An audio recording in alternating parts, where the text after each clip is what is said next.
Pour comprendre l'originalité du choix d'Aix-les-Bains comme terre d'accueil du judaïsme orthodoxe français, il faut d'abord mesurer ce qu'était cette ville au tournant du XXe siècle, puisque après des siècles d'oubli relatif, Aix-les-Bains connaît une véritable renaissance thermale au XIXe siècle.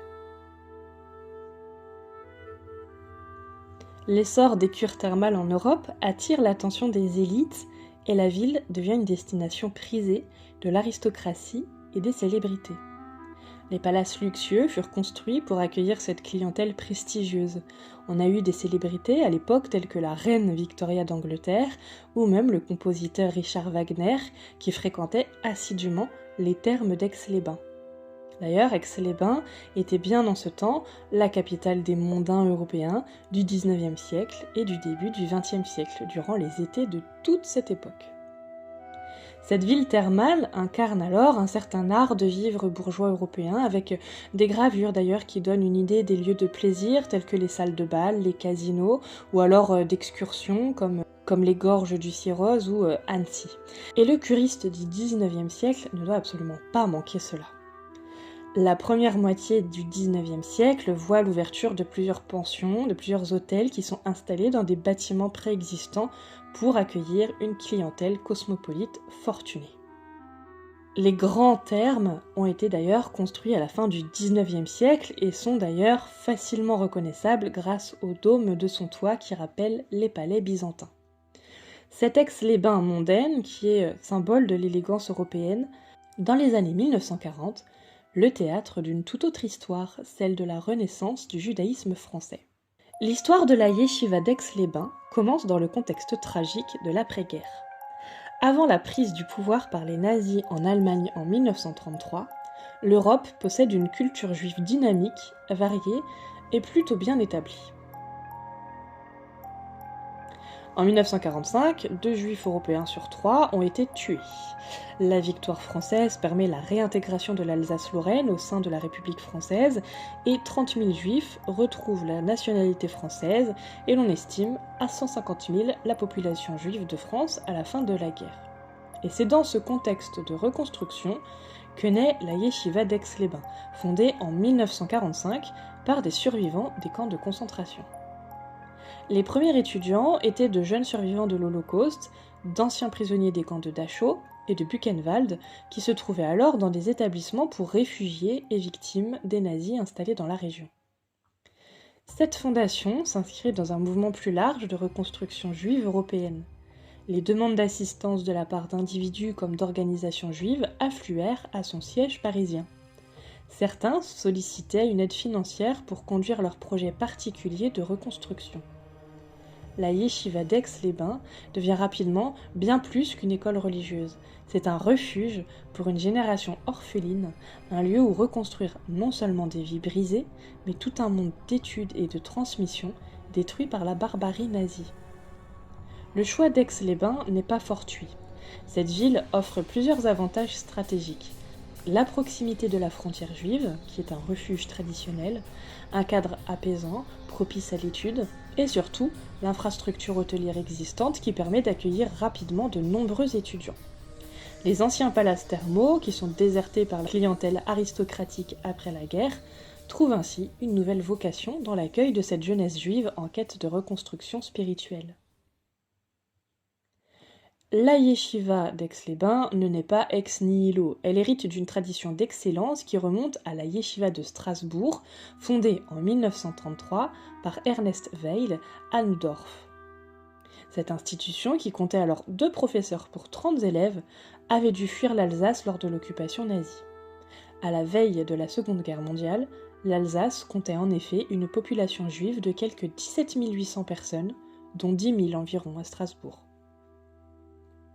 Cette filiation alsacienne est cruciale pour comprendre l'identité de la yeshiva d'Aix-les-Bains.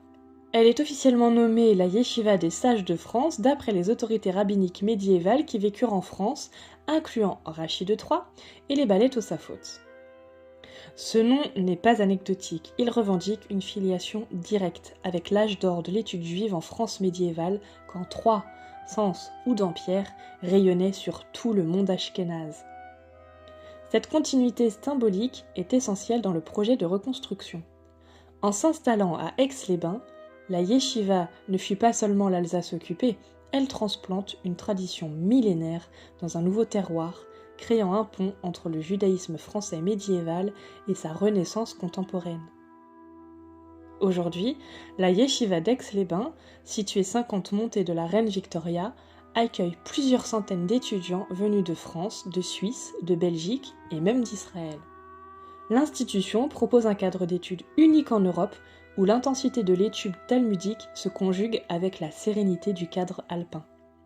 Les étudiants, âgés de 16 à 25 ans pour la plupart, alternent entre l'étude intensive du Talmud et les moments de détente au bord du lac du Bourget.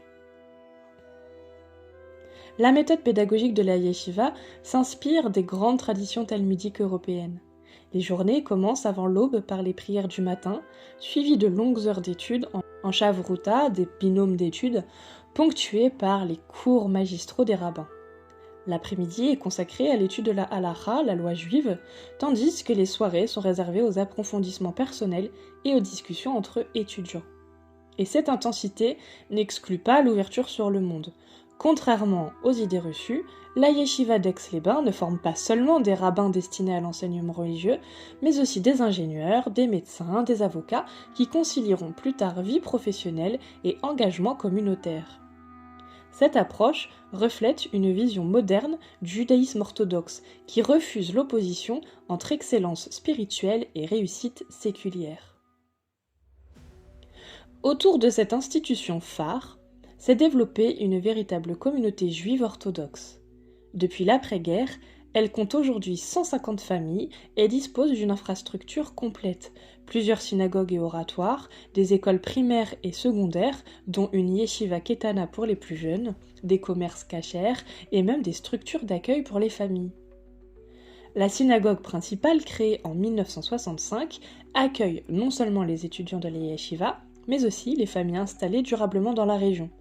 Ces familles, souvent venues de Paris, Lyon ou Marseille, ont fait le choix d'Aix-les-Bains pour offrir à leurs enfants un cadre de vie plus serein, loin des tensions urbaines et de la montée de l'antisémitisme un petit peu partout sur le territoire.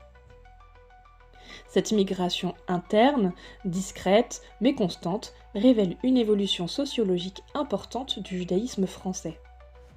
Alors que les générations précédentes cherchaient l'assimilation dans les grands centres urbains, une partie de la jeunesse juive orthodoxe contemporaine privilégie la qualité de vie et la cohésion communautaire, quitte à s'installer dans des villes dites moyennes. L'économie locale s'est adaptée à cette présence. On trouve aujourd'hui à Aix-les-Bains plusieurs boucheries cachères, des magasins spécialisés dans l'alimentation juive et même des services comme des mikvaot, donc les bains rituels, ou des sofer, les scribes religieux. Cette infrastructure permet à la communauté de vivre selon ses préceptes religieux sans dépendre constamment des grandes métropoles. L'installation de cette importante communauté juive orthodoxe à Aix-les-Bains soulève la question de l'intégration locale. Comment cette population aux pratiques religieuses visibles s'intègre-t-elle dans une ville thermale traditionnellement catholique et bourgeoise ? Alors l'intégration semble s'être faite naturellement, sans heurts majeurs. On a plusieurs facteurs d'ailleurs qui expliquent cette réussite. Tout d'abord la tradition d'accueil d'Aix-les-Bains, qui est donc une ville thermale qui est habituée à recevoir des clientèles cosmopolites et donc qui a développé une culture de l'hospitalité qui facilite l'intégration de nouveaux arrivants. Ensuite, le profil socio-économique de la communauté juive, majoritairement composée de familles éduquées et aisées, et donc qui s'intègrent facilement dans le tissu local social. Les étudiants de la yeshiva participent d'ailleurs à la vie locale au-delà de leur communauté. Ils organisent des actions caritatives, ils participent aux manifestations culturelles de la ville, et d'ailleurs certains donnent des cours de soutien scolaire aux enfants de la région. Cette ouverture contraste avec l'image parfois repliée que l'on peut avoir des communautés orthodoxes. Et la municipalité elle-même a appris à intégrer cette spécificité dans sa politique urbaine, puisque les horaires des transports en commun peuvent tenir compte des contraintes de Shabbat, et la ville a facilité l'implantation des infrastructures communautaires nécessaires. Et ce pragmatisme témoigne d'une maturité démocratique qui honore la tradition française de la laïcité quand celle-ci est bien comprise. Et aujourd'hui, la yeshiva d'Aix-les-Bains forme des rabbins qui exercent dans toute l'Europe occidentale. Son influence dépasse largement les frontières françaises en attirant des étudiants de toute la francophonie européenne. Cette réputation s'est construite sur plusieurs décennies d'excellence pédagogique. La yeshiva a su attirer des maîtres de renom international, créant un niveau d'études comparable aux plus grandes institutions de Jérusalem ou de New York. Cette influence internationale fait d'Aix-les-Bains un lieu de pèlerinage intellectuel pour de nombreux étudiants et chercheurs. Et des colloques internationaux y sont organisés, attirant des savants du monde entier.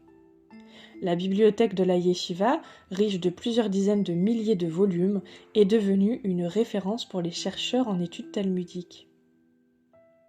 Ainsi, l'histoire d'Aix-les-Bains révèle une France méconnue, celle des petites communautés qui, loin des projecteurs parisiens, tissent patiemment les liens d'une renaissance spirituelle.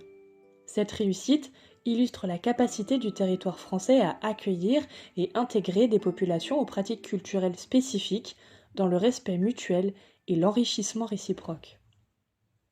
Cette histoire révèle aussi les mutations profondes du judaïsme français contemporain.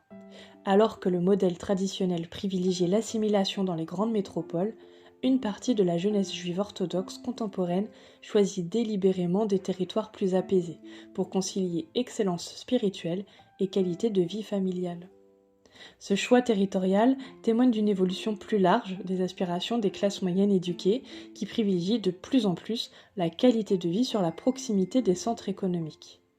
Aix-les-Bains préfigure peut-être une nouvelle géographie française où l'excellence intellectuelle et spirituelle ne se concentre plus exclusivement dans les métropoles. 80 ans après sa fondation, la yeshiva d'Aix-les-Bains fait face à de nouveaux défis. La génération des survivants a disparu, laissant place à de jeunes gens qui n'ont pas connu la guerre, mais qui héritent de sa mémoire. Et comment transmettre l'urgence de la reconstruction quand celle-ci semble accomplie ?